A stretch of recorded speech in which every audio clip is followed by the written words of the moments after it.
पाकिस्तान में इंडिया के external affairs minister doctor Jaishankar के चले जाने के बावजूद उनकी गूंज अभी तक सुनाई दे रही है। तो इतना बेचैन पाकिस्तान मुझे कभी नजर नहीं आया जो इस एससीओ समिट में आया। सच्ची फिर निकला कुछ उस पर भी बात करते हैं, लेकिन जयशंकर साहब की तकरीर बड़ी ज़बरदस्त थी जी। इंडिया को पास्ट बरी कर देना चाहिए। 75 इयर्स दोनों कंट्रीज ने वेस्ट कर दिए, लेकिन मैं ये चाहता हूं कि नेक्स्ट 75 इयर्स वेस्ट ना करें दोनों कंट्रीज। ये रिक्वेस्ट की है नवाज शरीफ साहब ने मोदी साहब से। भारत के जो वजीर खारजा उन्होंने कोई कसर उठा नहीं रखी। उन्होंने टेररिज्म का भी जिक्र किया, एक्सट्रीमिज्म का भी जिक्र किया, सेपरेटिज्म का भी जिक्र किया, BRI के ख़िलाफ़ भी बात कर ली, सॉवरेंटी की बात भी कर ली, टेरिटोरियल इंटेग्रिटी की बात कर ली। ये तमाम बातें उन्होंने की, और किसका सहारा लेकर?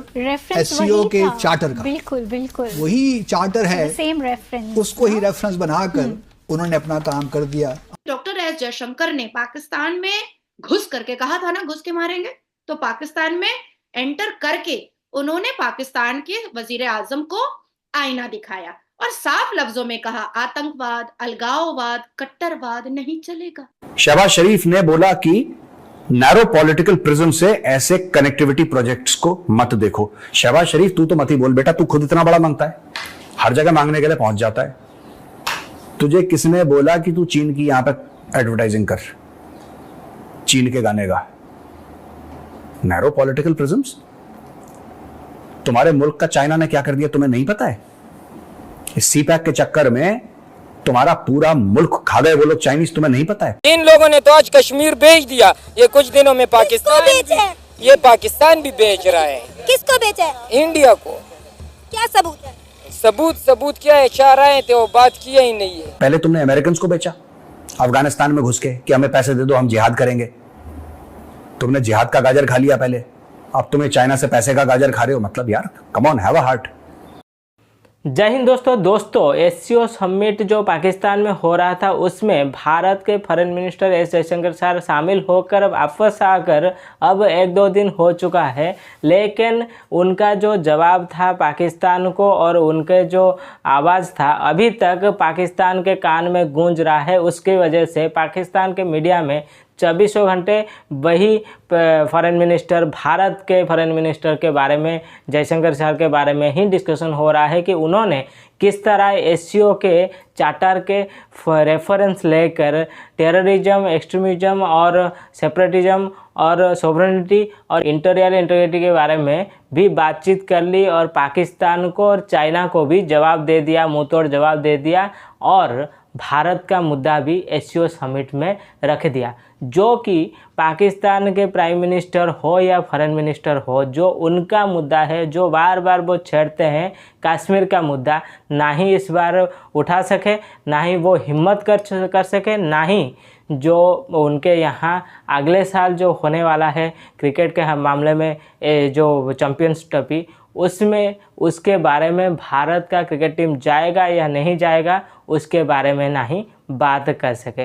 तो उन्होंने बड़ी महारत के साथ इसका सहारा लेकर पाकिस्तान को भी सुना दी और चाइना को भी सुना दी। और फिर डिक्लेरेशन में जो हमने पिछले हफ्ते कहा था कि तवक्को यही है कि वो BRI की मुखालिफत करेंगे, तो वही हुआ। डिक्लेरेशन में जब आया तो भारत ने उसको सपोर्ट नहीं किया, लेकिन जयशंकर साहब का जो डिमीनर था बड़ा ज़बरदस्त था।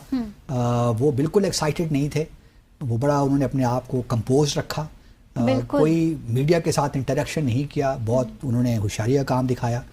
हमारे वज़ीर ख़ारजा लास्ट टाइम गए थे तो he got carried away. Politician और सफारतकार में फ़र्क तो होता है ना। तो ये जो हमारे जो लोग थे वो ऐसे नज़र आ रहे थे कि बस बेचैन थे कुछ। उनका जो कंडक्ट था, दे वर एक्साइटेड कि पता नहीं क्या होने जा रहा है।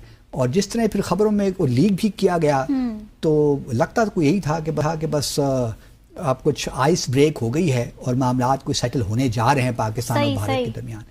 अब ये बहुत बड़ा सवाल है कि पाकिस्तान ये चाह रहा है कि अब इंडिया जो सब पुरानी बातें हैं उनको भुला दे, उनको दफन कर दे, पास्ट को बरी कर दे और साथ ही अब दोनों कंट्रीज़ के बीच ट्रेड भी स्टार्ट हो जाए, ताल्लुकात भी हो जाएं और फॉरगेट कर दें India everything. Is it possible for India? Jaishankar ji की तेज तर्रार बातों से कांप गया पाकिस्तान। सुबह के मॉर्निंग वॉक से चौंक उठा पाकिस्तान। जो तहलका मचाया डॉक्टर एस जयशंकर ने पाकिस्तान में, अब उनकी वापसी के बाद पाकिस्तान कलपता हुआ नजर आ रहा है, कलपता हुआ। कोई ये कह रहा है कि मोदी को ही आ जाना चाहिए था, कोई ये कह रहा है कि सिर्फ डायलॉग से नहीं चलता है, ट्रेड और ट्रीटी पर भी बात करना चाहिए था। कोई ये कह रहा है कि इन्होंने तो जम्मू एंड कश्मीर पर बात ही नहीं किया, करेंगे हाँ, क्यों? बिल्कुल। हमारा अखंड भारत का हिस्सा है। तो नहीं पता कि बेचा है या नहीं बेचा, वैसे भी पाकिस्तान सेल होने वाला है, जो पाकिस्तान के हालात चल रहे हैं। आवाज कश्मीर का मुद्दा उठाना चाहिए था। एतराज ये है, मेहमानों के आने पे एतराज नहीं है कि भारत से मेहमान क्यों आए, एतराज इस बात पे है कि कश्मीर की बात इन लोगों के साथ क्यों नहीं की, क्योंकि इन्होंने वो कश्मीर आजाद करवाना है जो इंडिया के पास है। ये कश्मीर आज़ाद करवाने के लिए पहले भी मियां मोहम्मद नवाज शरीफ ने ये आवाज़ दी थी कि मैं कश्मीर आज़ाद करवाऊंगा, वो हमारा पाकिस्तान का एरिया है, लेकिन इसने वो नहीं करवाया। अब फिर इमरान खान ने ये दावा किया था मैं कश्मीर आज़ाद करवाऊंगा, उसने भी कुछ नहीं करवाया। अब मियां शहबाज शरीफ ने बोला, उसने भी नहीं कुछ करवाना। सब लोग अपने पेट के लिए ना बस एटीट्यूड दिखाते हैं, ये एटीट्यूड ही चलती है। आपने मुझे बताया कि आपकी कुछ फैमिली भी इंडिया से बिलोंग करती है। मेरी अल्हम्दुलिल्लाह 300 घर रहता है, मैं राइम ब्रदर से हूँ, ठीक है। मेरे इतने 300 घर मेरा बैठा हुआ है जलंधर शहर में। इंडिया के जलंधर शहर? जी, इंडिया के जलंधर शहर में बैठा हूँ। ठीक है, तो वो कैसी जिंदगी गुजार रहे हैं हिंदुस्तान? वो इंशाल्लाह अच्छी, ये पाकिस्तान से वो बहुत बेहतर है। अच्छा, बहुत उनका निज़ाम बहुत अच्छा है।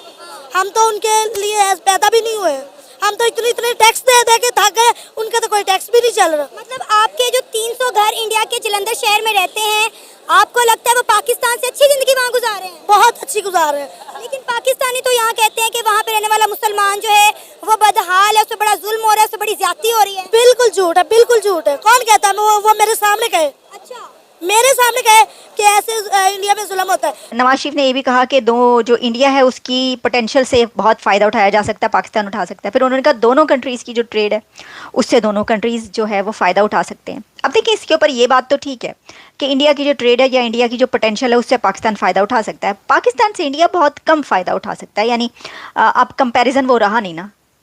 अब वो दोनों का स्टेटस एक जैसा नहीं है, अब बदल गए हालात, ज़माना बदल गया है।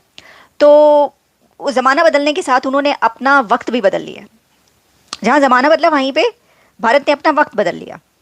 उनका वक्त ऐसे बदला कि उनका अच्छा वक्त आ चुका।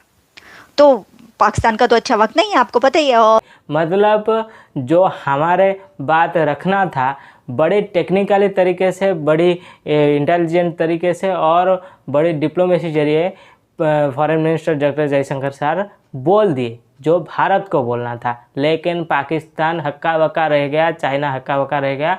उनके यहाँ से जो उनका जो मुद्दा था वो बात ही नहीं कर पाए।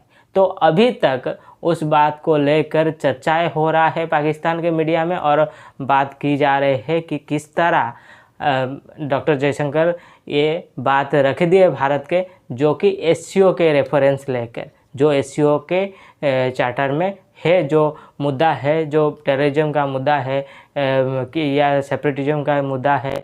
ये तो खासियत है भारत के फॉरेन मिनिस्टर का, जिस वजह से दुनिया डॉक्टर जयशंकर सर की बात सुन रहा है, ये हमें भी पता है। और पाकिस्तान किस खेत का मूली है, जो कि नहीं समझ में आएगा पाकिस्तान को। पाकिस्तान को भी पाकिस्तान के अंदर ही, पाकिस्तान के ही घर में बैठकर अच्छी तरह से समझा दिया।